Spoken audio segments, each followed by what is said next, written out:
Yo, what the heck is up, guys? Welcome back to the Marketing Podcast, guys. It's me and your boy Maz, and we're going to break down some juicy topics today. What's going on, my friend? Nothing much, bro. Nothing much. Just late at night, just trying to break some stuff up, spit some game. Yes, Sirski. So, bro, first things I just want to clear the room. Kanye West. What'd you think of the album? Bro, this man is like surrounded with so much controversy, bro. He dropped the album out of nowhere. Like I did not expect it. Have you watched he did some watch parties beforehand as well, but didn't drop the tracks. Stadium events and everything. Yeah, sure. Bro. He's been hyping this album up for so long, and this album is so long that I feel like we're getting what we waited for. 24 to 27 tracks, bro. That's they long. They were saying album. that this album is longer than like 3 of his last albums combined. So on Spotify, insane. I could see it was like 1 hour 40 minutes long, bro. 1 hour 40 minutes. That's the longest album I've ever heard and I've ever seen. Big. Yeah. Also, he dropped some some juice on his Instagram as well. He said that his label dropped the album without telling him, and it was just a surprise for him as well. But good. Yeah, that man, I'd not take his word for everything. But let's be honest here, he was never going to drop it. He's just going to keep freaking dropping these event parties with Marilyn Manson and DaBaby and just keep going crazy and just trying to milk it as much as you can before actually dropping the actual album, which is kind of smart. But I feel like there's this peak. You can hype something up for so long. That once you hit the peak, you have to drop it. Or else do you remember when Lil Uzi Vert was trying to drop that one album, Eternal to Take? Yeah. It took forever to drop it. And then people kind of lost hope at some point. But then eventually it did drop, and then people were going crazy over it. After one point, the hype starts dying down. You got to build up the hype, but once it touches the peak, you cannot build it any longer. Everyone that is interested have their eyes on it. But Kanye West, bro, he's I'd say the best thing I can say is mentally unstable. His marketing game, his production game is top notch. It's top notch. Any artist that is trying to make it as big as Kanye, not even as big, trying to make it big for certain, because Kanye is one of the top 30 artists, I'd say, top 10 for me, production wise, top 10 artists of all time for me. But his marketing game is next level, bro. The stuff he does with his marketing and the stuff he does with his music as well. His production, the production of his songs is insane. If you hear the album, you can tell that this was very, very thought of. Every single beat, placement, all that stuff was thought of way ahead of advance before actually producing and making the track. He knew every single where all the beats were going to be placed, exactly what kind of rhythms are going to be placed, what kind of all this amazing stuff. So it's really cool that not taking back from Kanye, but lyrics aren't everything. That is what the album proved to me. Lyrics aren't everything. You can be lyrically gifted, you can be Eminem and drop just bars and bars and bars, but you can be Kanye West as well. You don't have to have the the top-notch lyric game. You can just have the top production and still be one of the biggest hip-hop artists alive out there for sure. Yeah, he went full Jesus mode for this album though. He did not play around when he was talking about this religious wave that he's trying to cultivate.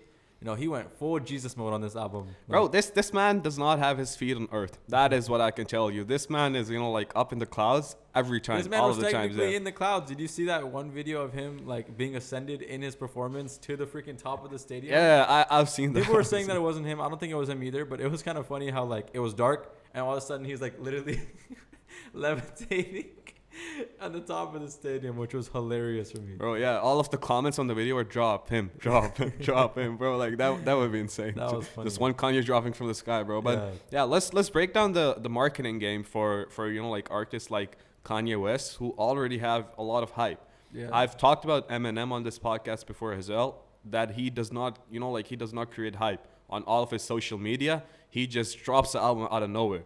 But social media is such a strong platform. These artists are from way back. When Eminem dropped his first album, Kanye West doesn't even post on his Instagram.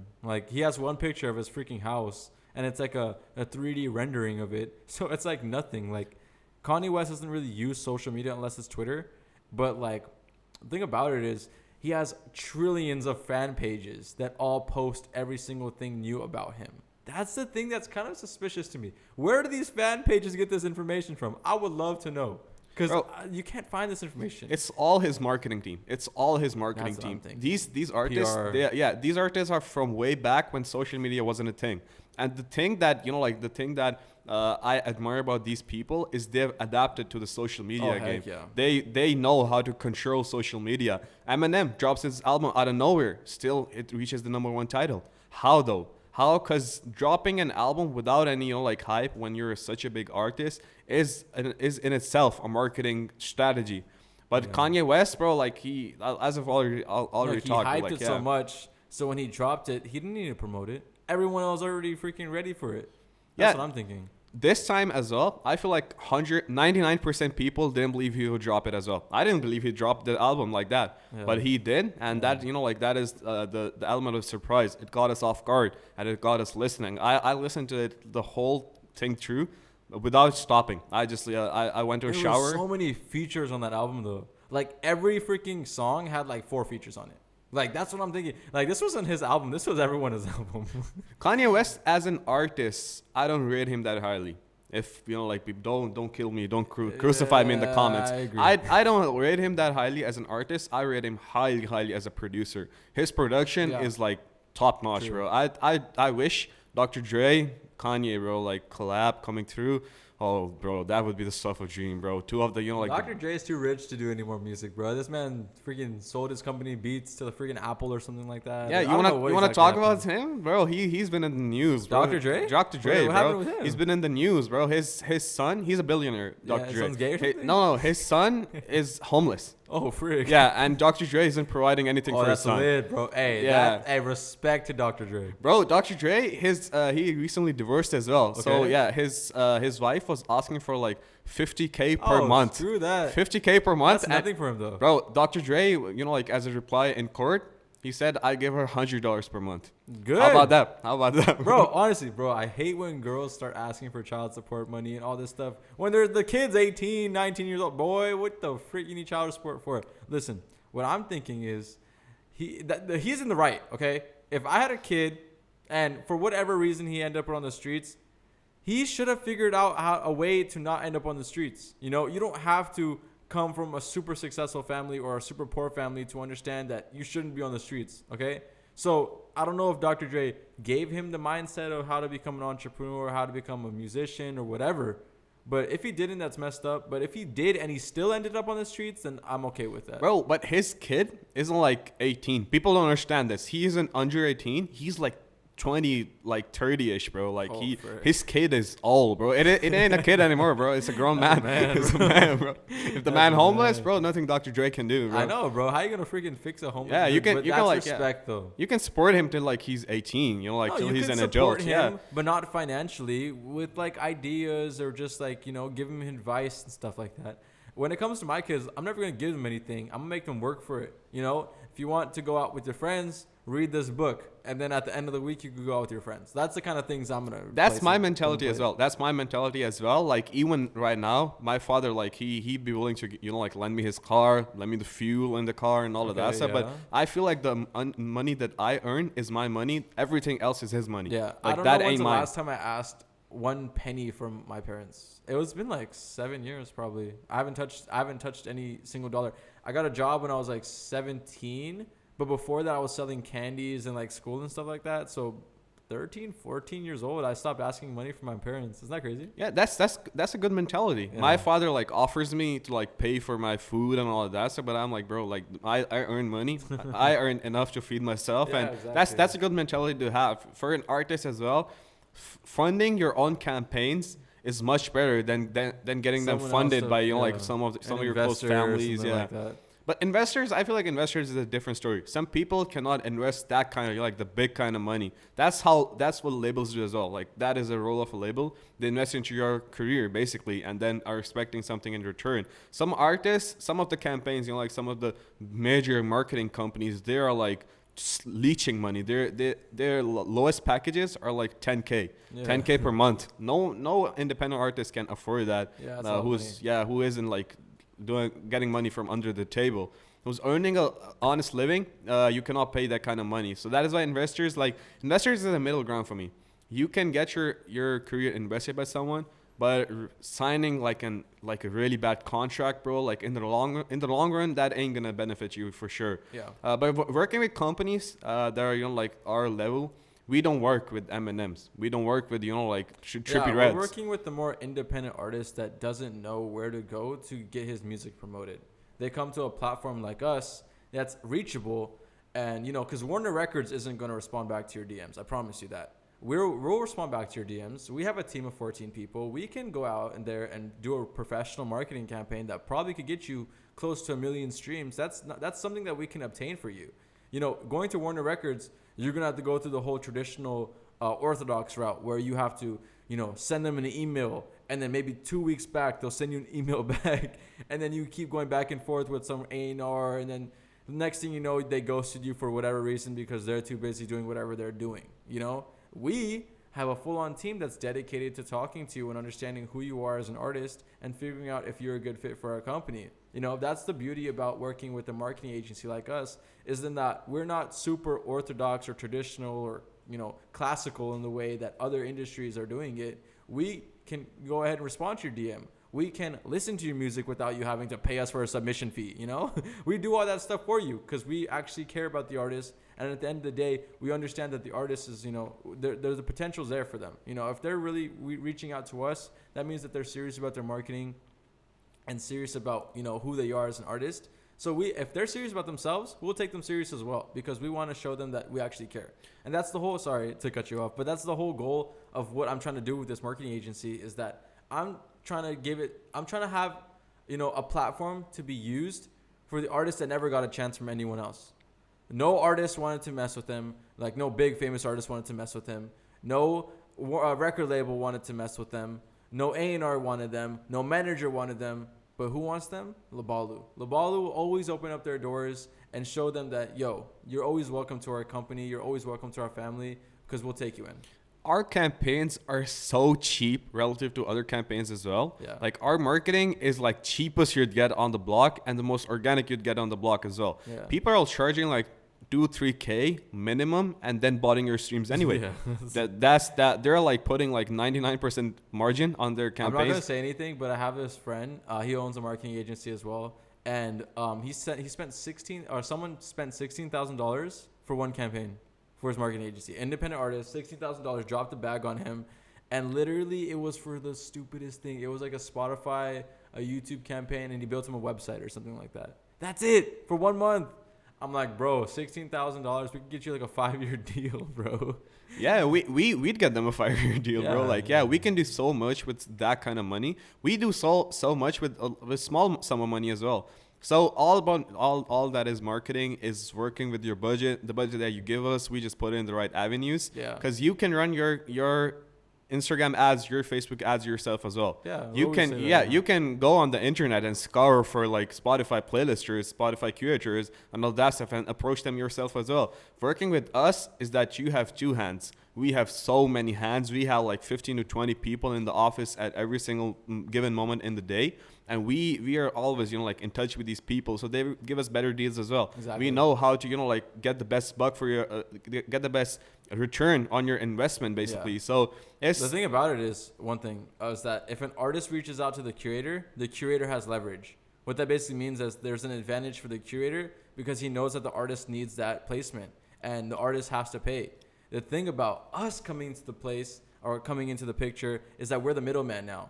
The artist is, on the back end, we are managing everything for him, and we're talking to the curator, and now the curator doesn't have the direct connection to the artist. Now he knows that this company, the middleman, has more power than the curator, because now he could come in, and they're not thirsty for a replacement. We're not thirsty for a replacement. We're going to find the best deal for that artist. So once we kind of get our, hands dirty, the curator, we can get a better discount from the curator because we have 1,000 other curators that we can work with. So now we can, leverage our power as a marketing team to go ahead and find the best, opportunities, like you said, for the artist. Without the artist actually having to go and talk to these curators, we can do that for you and find a better deal because they would have more leverage if you went alone. But now we have more leverage because now we're in the game as well. Having someone in the marketing game that is, that is your team or your people is really important as well. Let me explain why. Because we can give you advice that no one else can. Because we're in this, like in this area, we know what's new. We know what's popping. We know YouTube shorts are coming up. We know how to, like get the attention of people that are watching these YouTube shorts, and we can make them convert into watching your whole song, watching your whole YouTube video in like that. In like 5 seconds, we can grab their attention. And that is giving you advice on what to do is really important as well. For like big ticket clients, what we do is after every week, we have a game plan call. And this game plan call is so important because conveying what we have done in the last 7 days and telling them what we're going to do in the next 7 days clears a lot of ground up. Because a lot of, like big ticket clients, these are independent artists. They're spending their hard-earned money with us. They want to know what's happening in their campaign. They want to know where we're spending the budget. So for all the other marketers out there as well, this is like game for everyone. If you're running a marketing agency, having a contact with your artist that has paid you every other day, every single day is really important because conveying with them clears a lot of stuff up. That is, like that can be hurtful in the future. What he's trying to say, what Maz is trying to say, I get what you're saying. I'll just make it more simpler. What he's saying is if you're having a direct connection with your clientele, that's going to take you so much more farther and build a relationship that just not having that relationship, if you don't have the relationship, you won't be able to progress and proceed in that relationship. That's what I'm saying. If you don't have the relationship, you can't, have that guy pay for another 6-month campaign. But if you do have that relationship, you can try to show him that you care about him and that you shouldn't go to another platform for marketing. You should go to, XYZ agency because we're going to get your back and we'll be able to respond and answer and, fix the problems that you have in your music career, And that's the thing about relationships is that when we bring an artist in, we don't think of him as like a statistic. We think of him as an artist that makes music, that is talented, that has the potential to blow up. We believe every single client that we talk to has potential to go out there and blow up, whether they like it or not. We believe that before anyone else does because we've seen it happen time over time. All of these artists, literally just little small little artists, little kids, 16, 15, 17, all these kids are blowing up because of these random videos that just go viral. So don't tell me that just because your music isn't at the level you think it is, you're not going to go viral. These little squeakers go viral. Have you heard that one song? You know what I'm talking about? Yeah. That song literally went viral. And everyone probably thought that guy was retarded. That song's probably made him like $1 million. So like, think about it like that. Your music might be bad, but like, there's an area to progress and, get better in. So like, don't think of yourself as someone that is never going to make it or anything like that. You'll be surprised. This world is insane and it's crazy and things will go viral for the retardedest reasons. Remember that egg, the picture of the egg, the most liked Instagram. Exactly. Yeah. Exactly. It's not a freaking Lamborghini picture. It's a picture of an egg. Okay. Things go viral just for the stupidest reasons. So if you think your music is not going to go viral, think again, because anything's impossible in this world. Making fun of yourself and getting people to make fun of yourself is a marketing strategy in itself. Lil Nas X, he does it really well. Yeah. He makes fun, bro.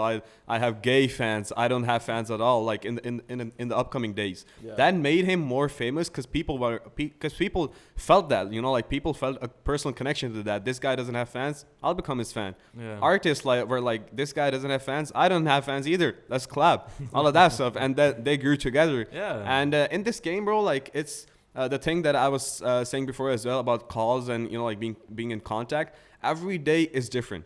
Every single day is different. Even though we do, monthly marketing campaigns, it isn't just, one and done. You meet us at this end, then we meet at the next month. Yeah. That doesn't happen. Every single day, new things happen. Every single day, once we have you in one playlist, we take you out of that playlist, we put you in another playlist the next day. Yeah. The next day, we're targeting one ad campaign for one audience. The next day, we're targeting the other ad campaign for the other audience. And getting input from the client after every other day is really important as well because that makes it, custom for them. Mm-hmm. People would invest in things that are custom rather than something that everyone is investing into. So you could buy a product, but if you want a product with your name on it that's built for you, that's so much better. I would totally buy the thing that's built for me instead of the product that everyone can buy. That's the selling point of Rolls Royce as well. Yeah. Rolls Royce, like it's a luxury car, custom built for you. Your name engraved. Yeah, on the for engine. your height, it's just perfect for your height. It's just perfect for your body type, and that makes it sell more, and more people are attracted to that because that is that is for me. Yeah, that is like custom built. That is personal to me. Yeah. And ad campaigns and all of these stuff, bro. Like it isn't it isn't much work for us, but for someone that is like approaching us, and it might be like a lot for him. That it is now the campaign is personal for him, and that he's in part of this million he's part people. Of something more bigger and better. Dude, I want to start talking about this Jake Paul fight, bro. Jake Paul fight just happened. I think yesterday. Literally the craziest thing I've ever seen, bro. So, if you guys don't know, like pretty much Jake Paul fought Tyron Woodley at a pay-per-view event, bro. This event was sold like crazy, bro. If you're telling me social media influencers and all these guys don't have like a clout, think again, guys, because now this is changing the game. Like I'm saying right now that influencers are bigger than actors, bigger than anyone that you could possibly think of. Like, if you're a social media influencer, you have reach. And this reach is dangerous, bro. You know how much money he made off that fight, bro? I'm predicting like $20-30 million. This guy's a little tiny bopper social media Team 10 star, Disney star. Isn't that crazy? Yeah, the thing about that is dangerous is these people are directly in touch with their audience. Oh, heck actors, bro. They release one movie, they're gone. No one knows you. They can't talk to their fans. Yeah, these people, they make daily vlogs. They're like directly in touch with people. People know what they're doing. People know, like people connect to them like friends. Like this guy, Jake Paul, I know what he does, like daily. And they're scarier than an artist because an artist still has to make music. Jake Paul doesn't have to do anything. He could just freaking say anything on social media, it goes viral. 2 million views. I want to break down the marketing side of this fight, bro, because this fight was huge, bro. I want to break down like Money Mayweather, bro, like his Floyd's like fights as well. Look, his marketing. Floyd Mayweather did it for the money. Obviously, he said it consistently the whole time. He was literally ducking and dodging Logan Paul. He probably could have knocked him out. He didn't because he just wanted the money and just ducking so he could just take the money and run. Floyd Mayweather is money hungry, and that's good for him. I'm not gonna stop a guy. He's getting his money. That's awesome. But dude, these Logan Pauls and these Jake Pauls and all these social media influencers have crazy reach. And the fact that like Jake Paul is consistently winning, he's proving everyone wrong. Okay, it's not like he lost his first round or lost his first fights, whatever, blah blah blah. He's winning consistently. That's exactly the marketing tactic. Yeah. Being the bad guy and then winning. Oh, bro. It pisses people off. It makes you want to, like, I want this guy to get punched in the face. Exactly. I'm going to tune into the next fight. Exactly. Because I want to see this guy beaten up. Yeah. But he beats the next guy. So no worries. He beat the Tyron Woodley by a split decision. And then, like, after, like, in the post-fight interview when they're talking to each other, so I guess they had a bet that said that Jake Paul or Tyron Woodley, whoever lost, had to get a tattoo of the other guy saying, I love Jake Paul or I love Tyron Woodley, which is funny. So Tyron Woodley agreed to the tattoo if they do a rematch. So apparently they shook on it in the middle of the ring, said they're going to do a rematch. So we'll see what happens next, bro. Bro, Tyron Woodley was more scared after the fight than within the fight, bro. He was scared, bro. Like, but he slammed him. He slammed Jake Paul at the that fourth round. Bro, there's a freeze frame from his punch, bro. That's insane, bro. You can see, like, innards of Jake Paul. But do you think he threw it? Like, there's a lot of people talking about Tyron Woodley kind of threw it because after he landed the big punch, he didn't go and try to finish the kill. He just went and let him, like, recover and let him, like, stand up. But everyone was saying, though, like, he could have went in and finished the game. But he didn't. The last fight that Jake Paul had, 100% rigged. 100% rigged. That Ben Askren guy is a freaking beer belly pot guy. I don't even know who that guy is, bro. It looks like freaking Scooby-Doo Shaggy. The thing is, I feel like UFC fighters are overrated in their striking. Yeah. You can be the world champion in UFC when you're the best wrestler. You cannot be the world champion when you're the best striker. But dude, let's be honest here. Jake Paul, Tyron Woodley has like 20 years of experience, like you were saying. Jake Paul has freaking 3 years. He's been doing this for a couple of years. Literally, he beat Tyron Woodley. And he didn't knock him out. No one knocked each other out. He beat him with technical, fighting and punching and all that stuff. That's insane. That's impressive to me. Bro, I read a tweet. It said when Jake Paul stepped foot into the gym for the first time for his first fight, Tyron Woodley was the world champion, world welterweight champion in UFC, and now he's beating him, bro. Like there's some stuff behind the scenes and all of that stuff, which is good for marketing. We're gonna talk about that. Yeah, so freaking Jake Paul is insane, bro. And I know people are hating him. I actually have some friends that are, close to Jake Paul and everything like that. Dude, the people around him are really, really toxic. I was kind of surprised when I heard the stories that I'm not going to give the names out or anything like that. But the guy was telling me stories, and I was like, dude, I feel so bad for this guy. Literally, everyone around him are kind of just yes men. Everything that he says, yeah, bro, go do it. Yeah, bro, dude, go do it, blah, blah, blah. And it's kind of sad. Like, he doesn't have any real friends, as far as I know. He probably does, but as far as I know, this guy is freaking surrounded by a bunch of fake Hollywood people. It reflects in his personality as well. Logan Paul, I feel like he has some people that are real with him that tell him, bro, like, you need to stop. Exactly. You don't need to do this to be more famous. You're already famous enough. Like, just lay back he and needs it, because last move time to he Puerto didn't Rico. have one, he freaking recorded a dead body on bro. That was I feel like that was the stage of Logan Paul where Jake Paul is at right now. Yeah. He's at that stage where Logan Paul was like crazy. I think Jake Paul. No, they're mature now. These guys are more mature and like they're getting comfortable in their own skin at this point. Yeah, Jake Paul knows how to get under people's skin, bro. Like the fight with Logan Paul, Floyd Mayweather, he stole the hat, got the hat. Oh, that was lit. I love it, bro. I love when I see a Jake Paul video on my Instagram Explorer page, just some random freaking meme video that he did something stupid. And I love when I see those videos because it makes me feel so good because everyone hates him. Let's be honest here. Everyone hates him. And he's slowly getting respect, but most people hate him, okay? So I would say 70% of the people actually hate him. And I love it, bro. I love it because he's still rich, he's still successful, and he's still hated. Bro, he wants people to hate him more. I feel like he does stunts on purpose that like he wants people to hate him more, so like he can cash out bigger on the next fight. Yeah. All that stuff. But on like on social media stars reaching out to bigger audiences. UK had one of their biggest festivals after the COVID times, bro. Everything's opening up. Thank God. So UK had their Leeds festival. And the main singers and the most hype that was created was when YouTubers went on the stage instead of Kid Laroi and Stromzy. Bro, who cares? Listen. Name me one UK artist besides Kid Laroi. Oh, look, Kid Laroi is Australian or something like that. Name me one UK artist. Stromzy.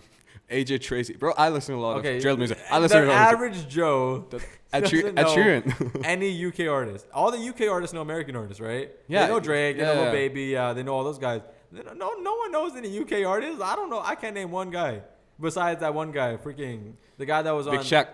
The guy that was on Drake's album, whatever his name is. I forgot it as well. Yeah, exactly. Exactly. That's what I'm saying. But what I'm trying to say is Skepta. But anyways, he's a good one. What I'm trying to say is though, of course they're gonna get hyped for a freaking YouTuber that has 20 million freaking subscribers. But these people, bro, we don't know them because we're in America. If we were in UK, we would know these people. We would know, like Stromzy and all of these people. It's similar to if like Polo G had a concert, and if Jake Paul got on top, and Jake Paul was more hyped than Polo G. That it's similar to that. I'm trying to put it, like in American terms. So UK concerts opening up, thank God. But the main star of the whole thing was KSI. He got the most hype, and he's like the most hated person in US. He's a YouTuber. Yeah, I don't like him. Yeah, he's a YouTuber because he's a YouTuber. A YouTuber cannot do music. That's that's the old mentality. If you're a YouTuber, you want to do music, do you, bro? Like you can blow up, and the reach of people that are like social media influencer is much more than these artists, bro. These artists, Stromzy has his own Instagram page, has a lot of reach. He posts it daily, but he cannot have that kind of reach that KSI does because he makes YouTube videos. They're interactive. Yeah. You interact with them, you feel like KSI is your friend and all of that stuff. And it's crazy. I feel like in the growing times, being being up to date with times is really important as well, or you'll just fall off for sure. I'd say if you're an artist out there that's trying to come up, don't just make music, make vlogs too, bro. Cause like, for me, my come up was a freaking video, a YouTube video. I made music for a very long time. My come up, the thing that really blew me up was freaking a YouTube video. Isn't that crazy?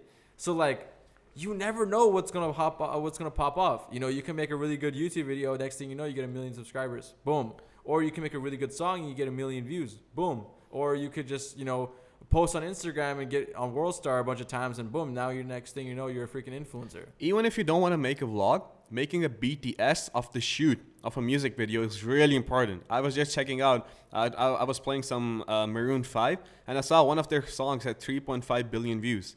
The BTS of the same song had close to 1 billion views as well. That's free money. That's free money. Crazy. It's just a BTS. Oh, another guy recording on his iPhone about all the BTS, you know, like, bro. Recording and stuff like that. Yeah, something pops up. Like, I would love to watch, like, a Drake behind the scenes. Like, there's no that would Drake be interesting. That would be really interesting. That's what I'm trying to say. If you have the behind the scenes and a video does go viral and you have the BTS for that, bro, post it, dude. That's extra eyeballs that are gonna come in, watch whatever you're. That's really no effort on your end as well. You're already there. You're already shooting your music video. You're shooting your music video and getting another person, getting the people that are shooting your music video and shooting them. Yeah, it's a paradox, but vlogception. These people, like these kind of things make people interested as well in the person, and you know, like the whole behind the scene crew and all of that stuff. Yeah, because some of the things that people love are underdogs. Yeah. If you're a person that is making a YouTube video with just one person that is holding an iPhone and another person just posts just BDS, people will be like, bro, like that guy has talent, but he isn't going mainstream. They always support the underdog until the underdog blows up, and then they say, screw this guy. When someone goes mainstream, like people start hating them. Yeah, I don't know. It's just part of the game. It's part of the culture. I don't like that culture. The one guy that I love that went mainstream is Lil Durk and Lil Baby. They went super viral. Like, they're like at the level where Drake is, but I still love them and support them. I like who they are. And yeah, they're good people. Yeah, they deserve it. And they're real. They're really real. Yeah, like, they're not Hollywood like how the other people are. Mm-hmm. Yeah, bro. So let's end it off here, bro. It's been a good podcast for sure. So. If we agree on a marketing agency, if you didn't know that, you've watched a lot of vlogs. If you stick to this part, like, thank you very much. Drop a fire emoji down below. So yeah, if that's all, bro. Leave a comment down below for what other game you want us to break down for you. Shoot us a fire emoji on our Instagram page if you saw this video, and maybe we'll run a free campaign for you. So that's all from us. That's all from Ish and Maz, and peace.